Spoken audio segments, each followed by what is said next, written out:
Next on the Love You More Show. You know, I had a very rough upbringing. Yeah. Even with the kids, we struggled for years having kids until we had twins. Yeah, talk a little bit about supporting a wife when you all are going through these fertility issues. Yeah. How does a husband support a woman when she's going through these different issues, or if a man is having issues, what's the best way to do that? I think you just gotta, so ironically enough, man, when I was, my mom was 6 months pregnant with me, my grandparents' house caught on fire.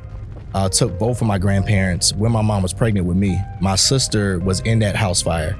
She spent 6 months at Duke Hospital. At the time, my mom was traveling back and forth to Duke Hospital, taking care of my sister, but also had to bury both of her parents. So when I came into the world, I came into the world in a little bit of chaos, right?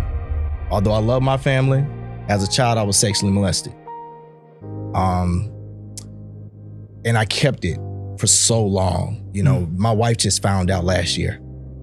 My parents just found out, like literally 6 months ago. But I was too afraid to talk to them about it because I was so afraid that I was going to be judged. Who was going to believe a 7, 8, or 9-year-old? What ripples in your family did it cause when they found this out? Your mother and the rest of them? Like, what did it do to your family when you shared? Ironically enough, man, Hey family, Willie Mo Jr. here. Quick question. You ever met somebody in your life and you think to yourself, man, this dude is in stealth mode? Listen, I don't want to mess y'all up, but this year has been a year for one of my guests that he's decided that, you know what, I have a lot of gifts on the inside of me, and I have a really great story that I want to share with the world. And of course, I don't know if y'all know it or not, but it takes a lot of courage to share your heart, your story, your journey with other people, because as we know, journeys have ebbs and flows, and some of them ebbs and them flows ain't always the most exciting. But I just love the Bible that we all love to read. Most of us, I know some of you all may share different metaphysical orientations, but when it comes to our Bible, the beauty of it all is that they never omit the hard stuff, right? Like, they didn't omit that Noah was a drunk. They didn't omit that Moses murdered somebody. They didn't omit that Peter was a cusser. Some people like to say that I'm Peter in the Bible, but pray for me. Today, this young man is going to share his journey. You say, which young man? The young man who you gonna meet as soon as you subscribe. Thought you was getting away, didn't you? No, I need you to subscribe to this channel because we are on our way to 300,000 subscribers. Fake clap, Shaquan. You feel it? Yes, yes, yes. And you can help us get there by just subscribing to this channel. Well, the gentleman here, he works with Praise 102.5 in the ATL. He has a brand new book. He's a longtime radio veteran, and he personifies that the greatest among them will serve. My dear brother, Niko Flowers, a.k.a. Niko Flow. What's going on, champ? What's up, sir? How are you? Man, I ain't never had it this good in my life. Niko, I'm glad to have you. Yeah. Let me just tell the people. So I'm riding on the highway, and I was riding in one of the fun car. I mean, I'm riding, and then I see Niko face, and I'm just like, Niko, I guess I'm supposed to have you on the podcast to share your story. I don't know who is supposed to heal. This is probably one of my first interviews that I don't necessarily have a direction. I'm just in obedience. And so for the people across the world who may not necessarily know your brand, like our friends in Atlanta, tell them who Niko Flow is. Niko Flowers, man, I'm a guy from the beach of North Carolina. You know, Charlotte's like home to me. And moved here just off of a faith move, Willie. You know, faith move. We wanted to move to Atlanta to kind of upstart our careers and stuff like that. We kind of felt like we hit the ceiling in Charlotte. Got here, moved 2 twins down in a U-Haul, had nobody, knew nobody here. God was like, move. You know, got here, was like looking for a radio job. I got a radio job within the first 6 months that I was in Atlanta. That doesn't happen to a lot of people. You know, so God kind of kept me in this place. And wound up at Radio 1 Atlanta. And that's where you and I met. And so, that's who I am, man. Yeah, no doubt. And you've been married for how long? 15 years. 15 years? You look 15. That's the cool I appreciate part. that. That boy looks like 15 years. You know, do I got icebreakers? Kyle, did I pick an icebreaker for Niko? So check this out. Which icebreaker what y'all want to hear? Put it in the comments. What song y'all want to hear? Turning Point? Put it in there, because that's what we about to play. Just put it in the comments. They put Turning Point in there. Good. You thought you had a choice, did you? You know, when you talk about moving and stepping out on faith, I remember years ago, I had to be in probably one of the tough spaces of my life. And we got a similar story, because I had given up my life as an R&B dude. I got a little bit of money, about $3,000. I think the number changed every time I tell the story. It's between 2 and 5. Sometimes I know it wasn't over 5 though. Right. And I moved down here on faith. I feel like the Lord was saying, just get to Atlanta. And I wanted to go to LA because my video vlogs started blowing up. And I'm like, it just makes sense. I'm going to be the next Will Smith. Yeah. And then the Lord says Atlanta, and I get down here and serve. So whenever I would see you, I would be like, dude got that same energy that I had when I'm like, yo, I'm about to get it. Like, where I'm from, I don't have these type of opportunities and I'm not about to squander it. So it always attracted me to what you were doing. And I was like, yo, this is good. I like to call it a turning point. And so bring your attention to the screens. It's a song I want to share with you. And then we're going to talk about Nico's turning point. Let's do it. Okay. You know, when I left that church, my life had changed forever. I realized that moments quickly become memories. So it's important that you spend great moments with your loved ones because you just don't never know. Speaking of loved ones, I was getting picked up by one of my favorite but not so favorite uncles, Uncle G. I mean, he old school, drive a Cadillac, hat to the back, and he knock-kneed as hell, but he's still a good guy. He sometimes joke too quick, but the truth is, he's exactly what I needed during this time to bring me back to earth. He walks up and he says, "Ah, you all right, son?" I'm like, "It's tough." He continues, "I know it, but it's a part of life." He says, "Don't worry about a thing, he's in a better place." That's true. You know I'm crazy, right? I don't know why they say in a better place, he in a box. But you see, I got you laughing already. Laughter is healing for the soul. No matter what it is, laugh it off. Keep laughter in your life no matter what you do, okay? Now get your punk ass in the car. What? Get your ass in the car, Junior. Wow. See, a lot of people don't understand the game, you know what I'm saying? There's no stability in this, dog. All you living off of is a dream, you know what I'm saying? If people don't buy your music, you don't eat, man. So it do get hard for you sometimes, you heard me? I'm gonna tell you though, for real. Steady striving for stardom, wanting fortune and fame. On my face, I'm smiling, in my heart is pain. I believe we all get tested, go through hell to get our blessings. I promise at times I wanna break down. No one understands me. This time I'm going up, ain't going back down. If you believe it will be. Taking proper precautions, times is getting harder. Do what we gotta do to feed our sons and daughters. You wanted a survivor, then you got your one. You just told me to claim it, and that's all I done. Living in my city street, nobody cares for me. Shout out to everybody across the nation who has a real good functioning your sha-na-na that you are on your way to your turning point. Turning point is available right now wherever music is sold. Nico, let's talk a little bit about it, man. The turning point. You're here in Atlanta. You have this beautiful wife with twins. Yeah. I'm figuring that step out on faith had to be a financial crunch. You get the call from Radio 1. How do you announce to a wife that now things may look a little different? You just do the best that you can. You know, one of the things me and my wife have is great communication. Like that is our biggest thing that we've had. You know, even when before we left Charlotte, we communicated a lot. You know, we tell everybody we were scared. Yeah. You know what I mean? And when the kids were 2 when we left, so we left coming to Atlanta, knowing anybody, got here, made it work, pushed through, and you know, to be honest and quite frank with you, when we first got here, my wife made more money than me. You know what I mean? She was the breadwinner. That was a little blow to my ego, you know what I mean? Because I wasn't used to that, you know, but I understood in this season that was necessary, you know, and I'm looking at this video and turning point, and all I can think about was my wife was my turning point. You know, it's funny because you mentioned LA earlier. I wanted to move to LA as well. Yeah. It was LA for me. Yes. You know what I mean? Like I just knew I was going to be an actor. Yeah. I knew I was going to be an actor. It was my wife who surprised me into going to a radio station. Radio was not on my bingo card at all. Yeah. You know what I mean? At all. I was like, acting is it. That's what I want to do. And she was like, no, you love people. You love music. I think this is good for you. She came along.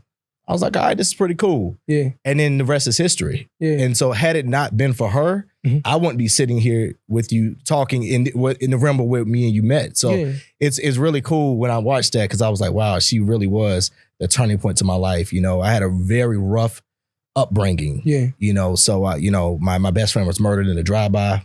You know, even with the kids, we struggled for years having kids until we had twins. Yeah, talk a little bit about supporting a wife when you all are going through these fertility issues, because there's so many women on the other side of the screen. If I can be honest with you, they hit me in the inbox and they like, Willie, I love what you're doing with adoption and foster care because, you know, that may be an option for us. Yeah. How does a husband support a woman when she's going through these different issues, or if a man is having issues, what's the best way to do that? I think you just gotta, you gotta remind her that you're there. You know what I mean? Like in every step of the way, in all transparency, I think that was the most difficult time in our marriage, to be honest with you, because we're bringing in not one, but two kids, you know what I mean? And financially stretched, but also, still wanting that, you know what I mean? And one of the things that, I always reminded her, this is something that is supposed to happen. It's going to happen. My wife and I just found a way just to kind of just make it work. Even though, to be honest, I was like a knucklehead, you know what I'm saying? I ain't really want to listen. I want to do my own thing. And she just supported me in my dreams, because that was another thing. At the time, I wasn't making a lot of money. But she was like, I still need you to do this because I feel like this is going to take you far. Even though we got kids on the way, you know what I mean? Even though money is stretched, I believe in you with what you're doing. So continue. Yeah. So that was a really tough part to be in, tough place to be in. And just support, man. Like support her in every way. Like my wife is a dancer too. Okay. So I tried to support her dreams as much as she supported mine. Yeah. So when she was pregnant, I told her, hey, once you drop these kids, one of the things we always said was we were never going to let our dreams go, even after kids. Yeah. And to this day, I still push her. She pushes me. Yeah. And, so communication was super, super big for us. Yeah. Yeah. So coming up, how did Nico come up? To those of you just tuning in, you watching on the premiere, I always like to reach out to y'all. I know most of you all watch on the replay. You coming on premiere. It's my brother, Niko Flowers. He down at Praise 102.5 in the ATL. He works with Jacqueline Carr. He's doing a lot of great things. Make sure you follow him. Nico, I got to ask you this. Earlier life, what was the home like? Did you grow up with mom? Did you grow up with dad? Did you grow up with grandparents? What was that like for you? So ironically enough, man, when I was, my mom was 6 months pregnant with me, my grandparents' house caught on fire. Took both of my grandparents when my mom was pregnant with me. My sister was in that house fire. She spent 6 months at Duke Hospital in North Carolina.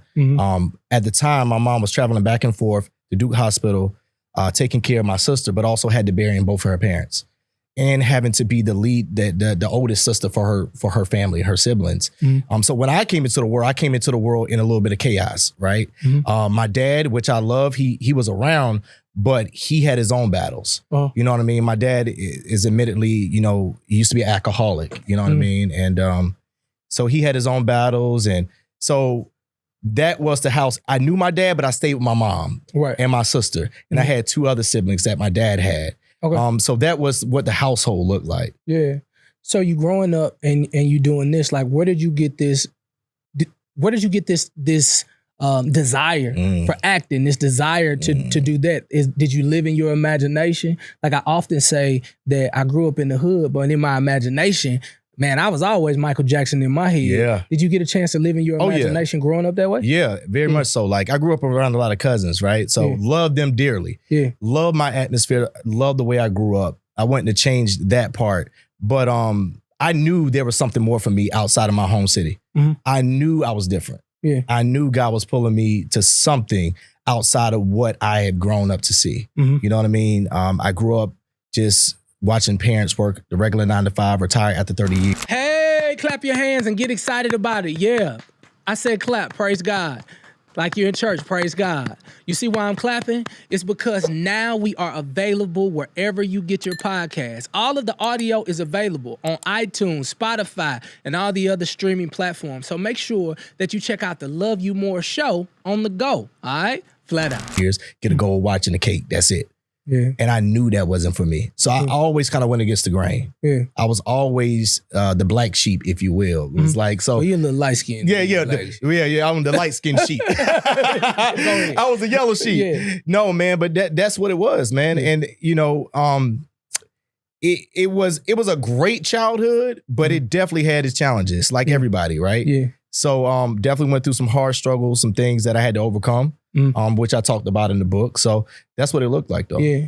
So let's talk about the book. You began to write this book and you begin to kind of share your journey. what parts of the book have been the most inspiring for other people? Yeah. The fact, surprisingly, you know, and this is one of the most difficult things that I ever had to just put out there, right? But although I love my family, as a child, I was sexually molested. And I kept it for so long. You know, my wife just found out last year. My parents just found out, like literally 6 months ago. You know, nobody knew about it. Never talked to, you got to think this happened when I was 8, 9, 10.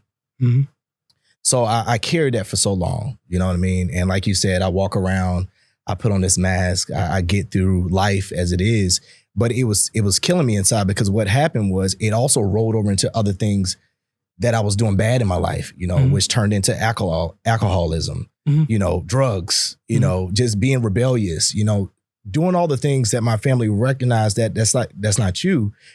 But I was too afraid to talk to them about it because I was so afraid that I was going to be judged. Who was going to believe a 7, 8, or 9-year-old? You know what I mean? And so when I decided to write the book, I contemplated how much of the book do I put in there? Yeah. I heard God say everything, and I literally questioned God. Like, I remember riding down the street and I was like, everything, God? Like, because once it's out, it's out. Yeah. And I knew, because I'm in this place of, I'm on the radio and I, you know, get to do all these cool things. And, you know, I was like, man, this could change things. But once I started writing, I felt release. I felt release. My therapist, who's amazing, you know, he was the first person that knew, you know, and one of the things he suggested for me to do was write a letter to my abuser. Now, so on top of all of that, what really shook everything and what really had me afraid to talk about this was my abuser was my family member. Dang.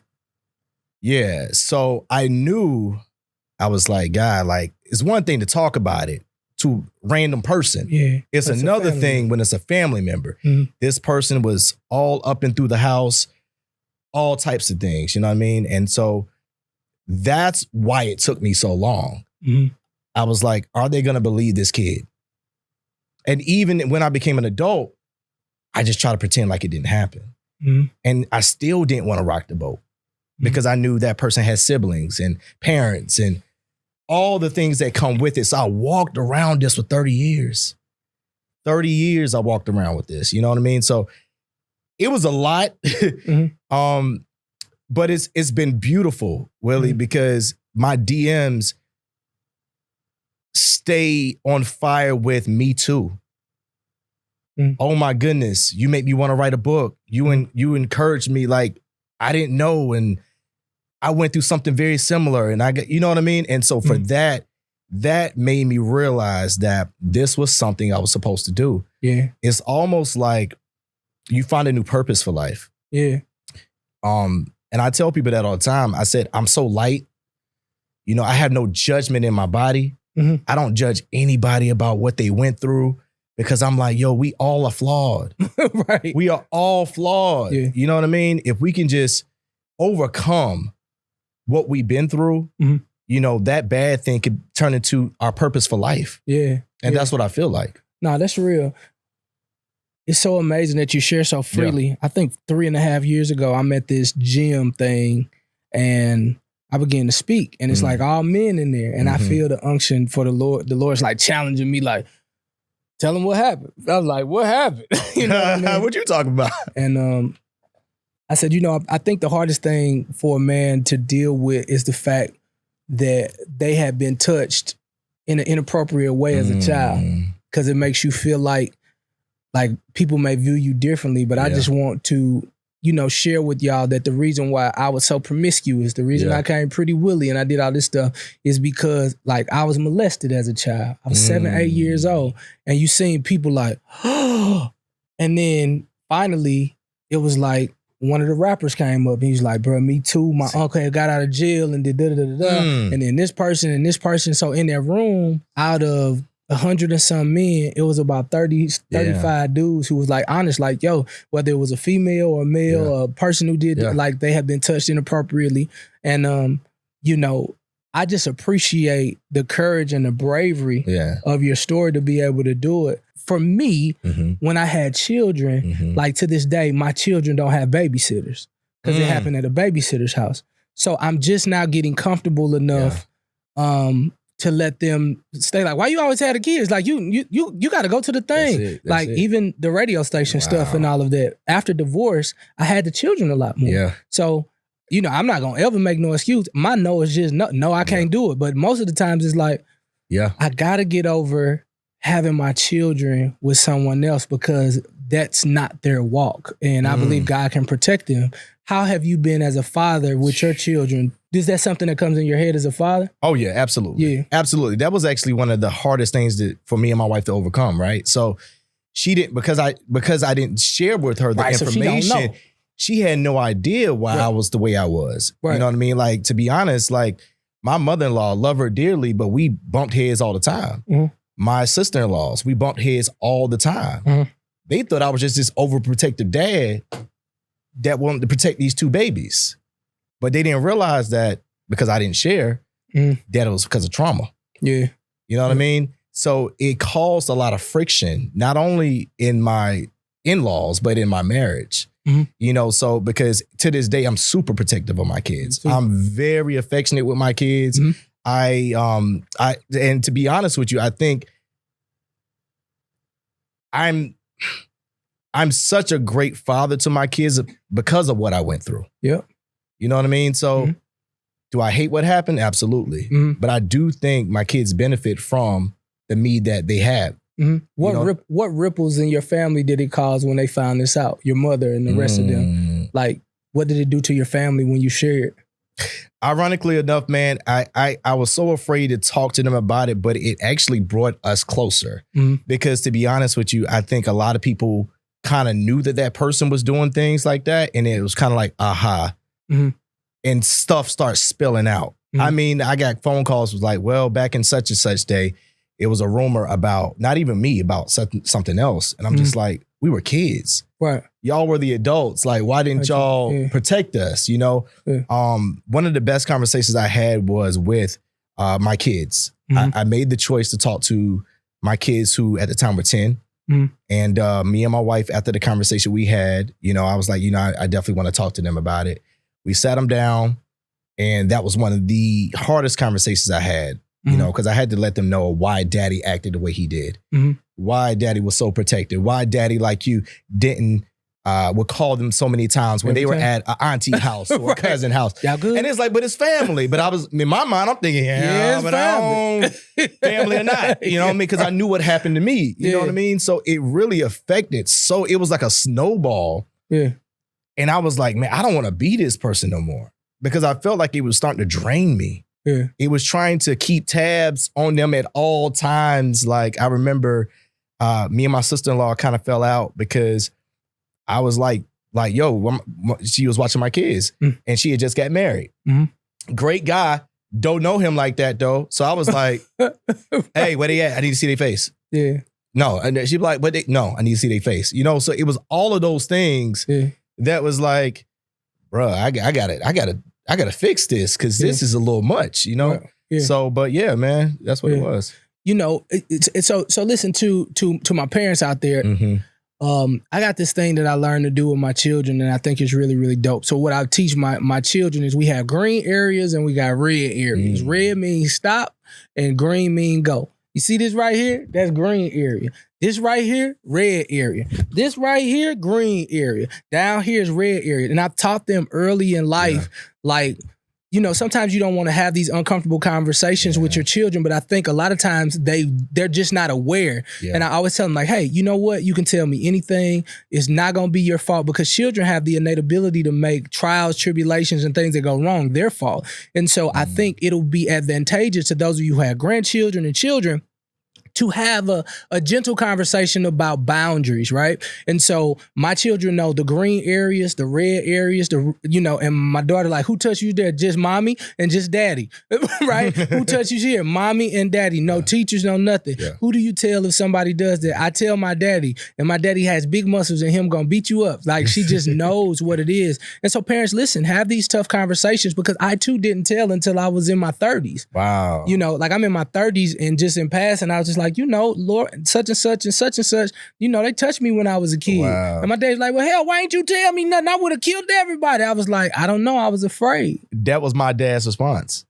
Like, I would have killed everything, man. Yeah, I wouldn't have let nothing happen to you. Yep. And I was like, Dad, I was afraid. Like, that was embarrassing for me. Yeah. And I think that was the one thing that when I did open up to everybody, I had to tell them, I was like, I was embarrassed. Yeah. You know what I mean? Because for men, it's different too. I think because they look at, like you said, they look at you as, well, is he gay? Yeah. Did he like it? You know what I mean? Like, so they look at you differently. And so that was one of the first things my dad said was, I know who.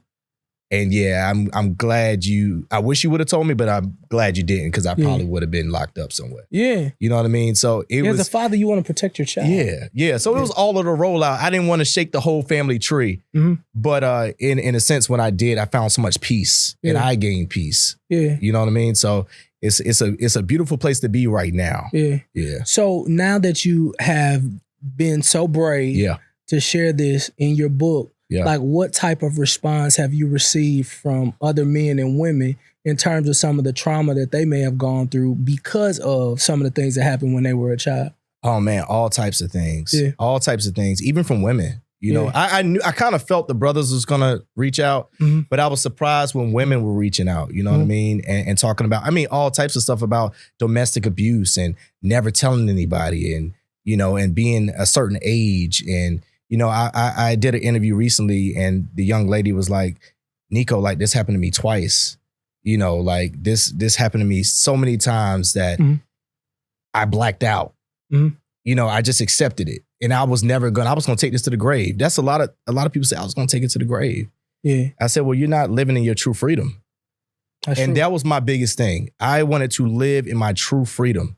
Yeah. I was like, there's nothing that nobody can say about me that I haven't said about myself. Yeah. I put everything in the book. Yeah. So you can't come and be like, well, I heard Nico. Hey, it's in the book. Yeah. You know what I mean? So, but no, all types of things about, sexual molestation and, adultery and all these things, man. And it's just been really beautiful to see people come forward and share their stories and get into their freedom. Yeah. That's why I named the book, My Hurt, Your Heal. And that wasn't a name that I came up with. I really felt like God placed that name, that name of the book on me because, this is my new purpose. It's to bring people from their hurt into the healing. How did that affect your relationship with a loving God who would allow this type of thing to happen to a child? Like, did it ever strain it? Yeah. Oh, yeah. Oh, yeah. Especially when I was in my teen years. I definitely rebelled. That's when I really got into the drinking and the partying and smoking weed and all types of things, right? So that definitely challenged me because I grew up in a Southern Missionary Baptist church. I grew up in church. So it pulled me away from church and then I went out into the world and just got crazy. And that's why I say my wife was my turning point because it wasn't until her, which I wasn't looking for, because I had just got out a long relationship anyway that was toxic. Yeah. But because we do that after we go through trauma. My energy, her energy matched my energy. Yeah, we toxic. And it was bad. It was real bad. I mean, like looking back now, I'm like, God knows. Yeah. I'm so glad I got my wife now because she probably watch it, but like we don't want that. She probably watch it. Yeah. But no, like it was one of those things, man, where it was like, okay, you gotta get to the place where you're okay with what happened and take that bad and turn it into some good. Yeah. And I knew, funny enough, because in all honesty, I was in urban AC radio at first. Had no desire to go on gospel radio.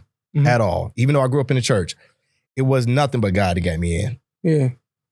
Still to this day, I'm still trying to figure out how it worked out. I knew I grew up in the church, But I wasn't looking to knock on Radio Praise 102.5 door and be like, hey, can I work here? That was not the case. Okay. I felt like I just had lived through so many things and went through so many stuff that I was like, I'm so flawed. You know what I mean? And I ain't even worked through my own stuff. I can't help nobody through their stuff. Yeah. And so it had to be God. And now looking back at it, I'm like, oh, okay. I'm able to take all this negative stuff I went through and show people that you can overcome this and still get to the point of saying, God, I know what happened to me was bad, but I'm going to turn it into good. Yeah. And after I got to the point of really getting forgiveness from God, I was like, okay. Yeah. You know, I walk around the world, man, I see so many people hurting and tore up, and I'm like, man, you ain't alone.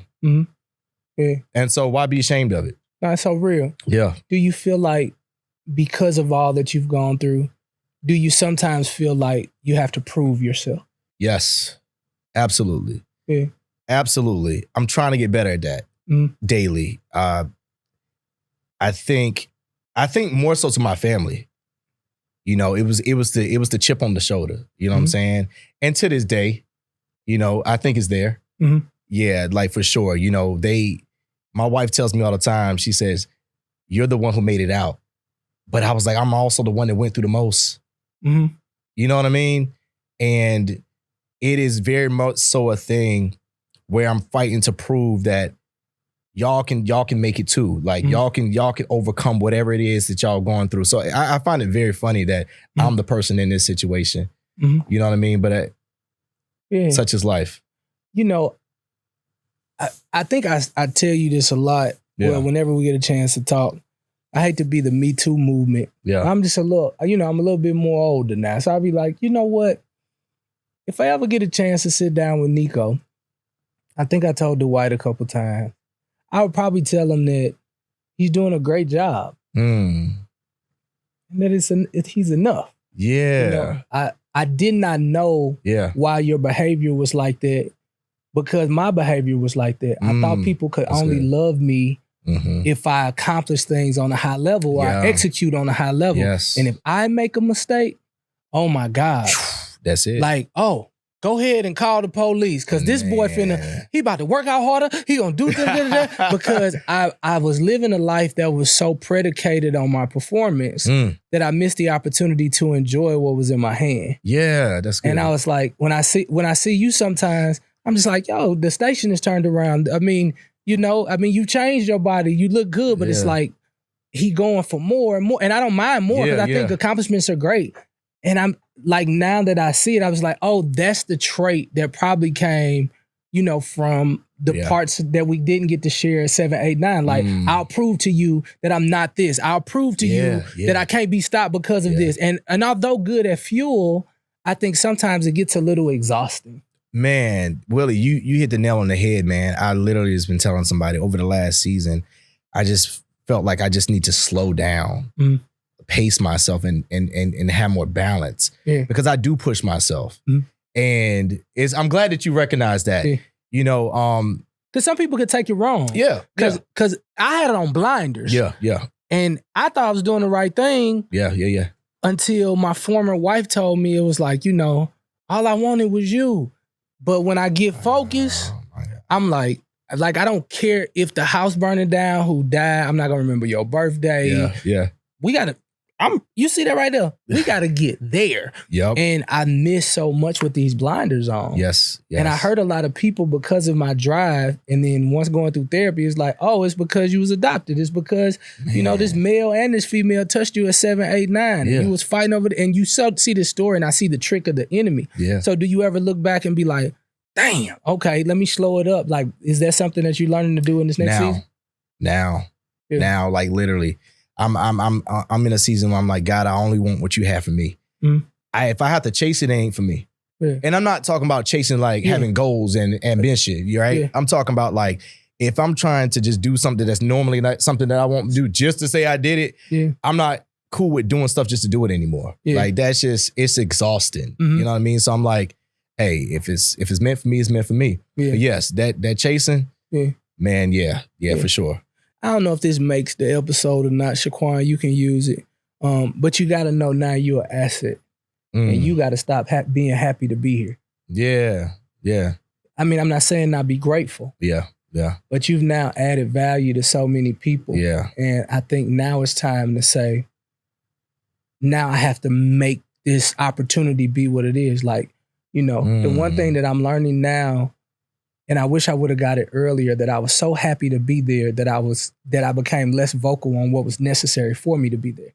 And I would work in the deficit with people. Right. They ain't giving me the resources. Well, I'm going to make the resources. Like, nope, you're supposed to give me the resources because I'm a valuable asset to this place.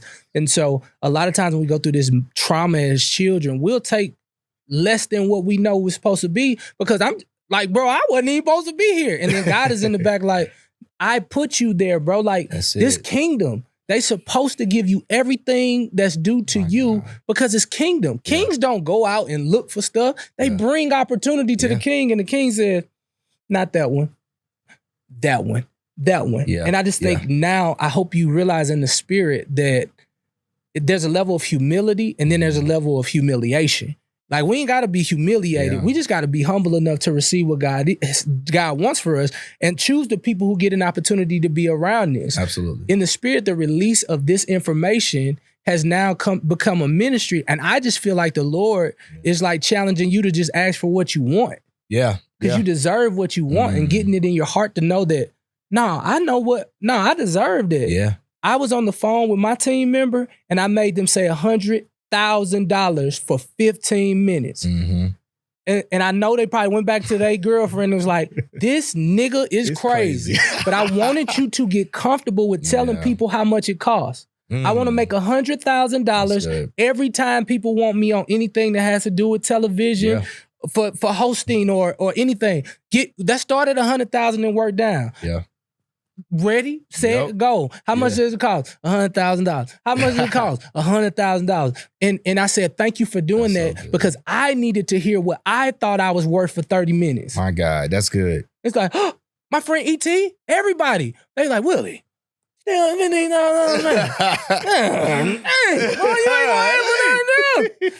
And I realized, like, man, wait a minute. I was too happy to be here to ask for what God required of me. So let's practice. How much it costs for Nico to come out? $101,000. Hey! $101,000. $101,000. 101. And I say that because I've watched you for the last couple years. I stay out the way. Yeah. Because listen, I'm like, you know what? I got a lot going on. I just want to be here to support whatever I can. But I just feel really, really deep in my heart, man, that we have not seen you tell people what's necessary. You do everybody else stuff good. Now you gonna run.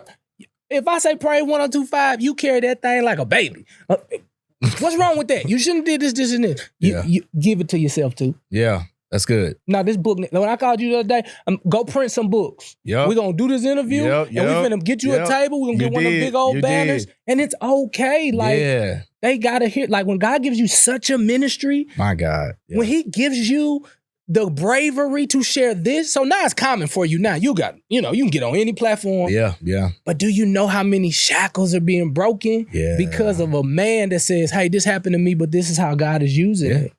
We got to sell it, bro. That's it. We got to sell it. We got to sell it.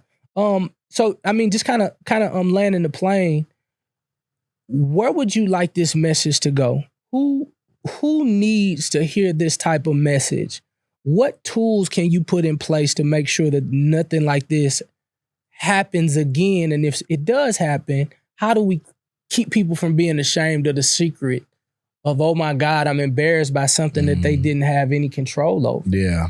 So this is definitely for my brothers. When I was writing the book, I literally was like, I really want to do this for the brothers, the guys, because I knew for us, it is very difficult to talk about this. You know what I mean? Like, and I tell all of my closest friends now, if we can't have transparent and vulnerable conversations at our age, then we not supposed to be in the same circle, right? Because I want to make sure that you are good. I want you to be honest. If you really having a bad day, let's talk about it. You going through stuff with your wife, let's talk about it. Whatever it is. So I really want the brothers to take hold of it. And I I really want to go across the country just speaking to brothers and getting people from their hurt into their healing. Yeah. There's so many people like I mentioned earlier who reached out to me in the DMs and say, oh my goodness, me too. And I'm like, dang, so you walking around hurt too? Like, you know, that's crazy that we just allow it to happen and think that nothing's wrong. And then for tips, man, I would say definitely get you a good therapist. You know, I've had my same therapist for 5 years now. It's a brother. You know what I'm saying? I specifically wanted a black man Right. that was married, Christian, you know, and he worked and walked me through the whole process. So I say, don't be ashamed, man, to get somebody to talk to. And also, man, a lot of people feel like they can't afford therapy, but there's so many options out there for people who don't even know it. Like a lot of these jobs offer EAP, which is a program for people to get therapy, like free sessions. So it's like little stuff like that, giving them the tools to know that you can go get these things done. Yeah. And then feeling comfortable enough to talk to your family about it. You know what I mean? Like I feel like now when I went home for the last holiday, which was Easter, I was so afraid because this is right after the book came out. Yeah. And I remember one of my sisters texted me. She was like, bro, if anybody asks me, I'm not answering anything about the book. But you know, you're going to be around a lot of family. This is the first time they going to see you in person. And it was just so much love because it just took conversation. And I was like, man, had I known this when I was 17, 18, you know? So be free enough to open up to people that you trust. And then have a relationship with God, of course, and let him lead you. Yeah. Yeah. Do you feel like you love you more? Absolutely. Yeah. I love me some me. Yeah. I love my dad. My dad is very similar to me. And when we on the phone, you know, I told him, I said, man, I tell people all the time, this is the best version of me. It's the best version of me. Yeah. As a father, I'm locked in. As a husband, I'm locked in. Where I want to do with my career, I'm locked in. And it's all because I worked myself to that point. 5 years ago, 3 years ago, I was not here. I was not here at all. You know, I had a lot of bad traits, doing a lot of things I probably shouldn't have been doing, even working for the gospel station. Come on. Hey, man, that's you know. Hey, wow, listen, I know we're having a real good conversation. And as you see that this is a family-oriented show, right? And so if you are an organization that believes that the service that you provide could be a benefit to an audience of people who actually love God, love their family, and they're doing big business, well, this may be the place for you. I want to encourage you to email us at info@loveyoumore.com, info@loveyoumore.com. In fact, I'm going to put it in the description of this video, and I would love to partner with you. Here's the thing. This is not a one and done. We want a partnership. I want to see people across this country, organizations across this country get the opportunity to share their message in front of the most connected audience in the world, the Love You More Show. If that sounds like something that you would like and you think that we align, make sure that you email us. We would love to review your organization. Now back to the show. Flattery. Hey, them the best ones right there. You know, Yeah. and no, man, but I'm the best me. This is the best version of me. 42 years old. My birthday was just a couple days ago. Leo gang. Leo gang. Yeah. And love it. Yeah. I love me, man. And I'm learning to celebrate me too. That's cool. And be present. Yeah. And accept it. That's good. I don't hear a lot of men say that. What's that? That this is the best version of me. It's the best version of me. I appreciate that. Yeah. Katie, you ain't heard some men say that? I ain't heard that in a while. Like men being able to look at themselves like, man, this is the best version of me. I like that. We need to create more men who can feel that way. Yeah. It's a freedom that you never felt before. There's nothing to hide. You know what I mean? Like once you overcome that, there's nothing to hide. So it's like, man, I can be myself, my full self. Yeah. So, you know, if I want to listen to my certain type of music, it is what it is. I'm free. Because I have nothing to hide. Yeah. So I'm like, I'm the best me. You're gonna get the full 180 of me, the full that 360, and it's all good. Indeed. Yeah. Man, Nico, we appreciate you. Do me a favor, guys, just real quick. I know this struck a chord for a lot of people.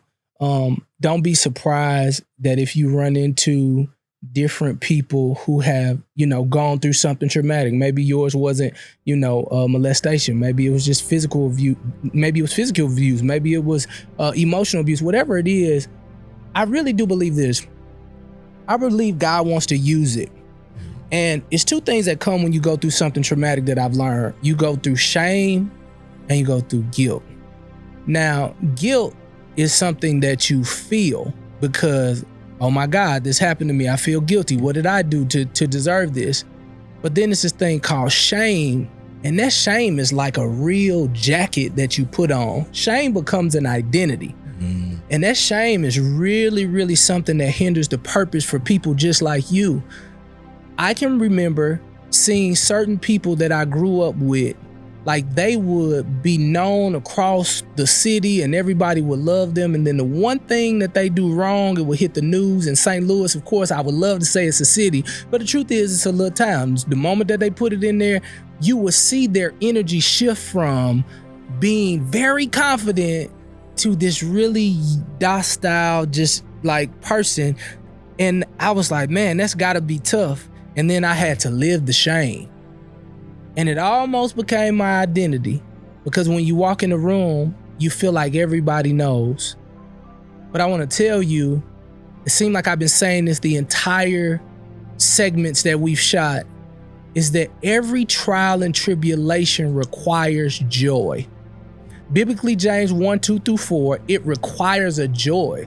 You have to be jovial even when you're going through some of the biggest tests and the most embarrassing things, because ultimately God has already said, he said, listen, I promise never to leave you nor forsake you. I ain't never, ever, ever gonna leave. So if you and God decide to like literally lock in during these moments of trial, I just believe that he'll walk you through it and so many people will get the opportunity to be free.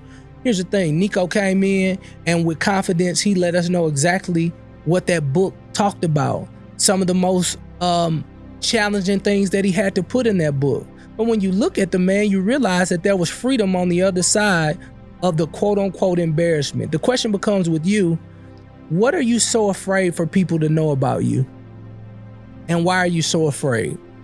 The Bible says that God ain't even give us the spirit of fear. So the question becomes, who the hell gave it to us? Because I don't want it if it didn't come from God. I believe, to those of you who may believe differently, I believe that there's an enemy in the camp. And I believe that the enemy was so strategic that what happened to you as a little kid did its best to stick with you into adulthood. But there's some freedom in conversation and releasing it. I dare you to do this. Put a number 1 in the chat right now, right? And I want to do a live conversation with you guys and just really talk through some of the traumatic stuff in hopes that we can get you free from it. Here's what I also would like to do. I would like to bring in one of my therapist buddies on this live conversation and then be able to kind of talk through it, because I want to see everybody go into this next year with the type of freedom that I just witnessed in Niko Flowers today. I want to see you free from all the adversity that has plagued you for these last 20, 25, 30 years. Some of y'all in y'all 60s and you still fighting a demon that came into your life when you was 8 years old. You didn't have anybody to talk to. We live in a digital age, and I want to let you know that you are safe here. I'm going to do my best to put that little extravaganza together, and Shaquan going to hold me accountable to get that thing done, and we're going to get some people free. And I'm going to show you through conversation how to love you more. All right? Make sure you subscribe to this channel. Y'all make some noise for Niko Flow. Hey, dig this.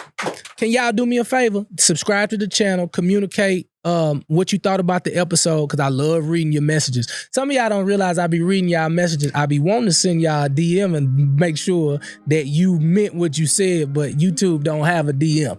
Boy, if YouTube had a, y'all know YouTube ain't got a DM, because you know if you're on Instagram and I catch you in there acting up, you know I be in your DM. What you mean by that? Yeah, I gotta grow up. I gotta heal from that. It may have happened when I was a little boy. I was bullied. I've been bullying people ever since. Y'all pray for me. Love you, flat out. Indeed. Love you more, love you more.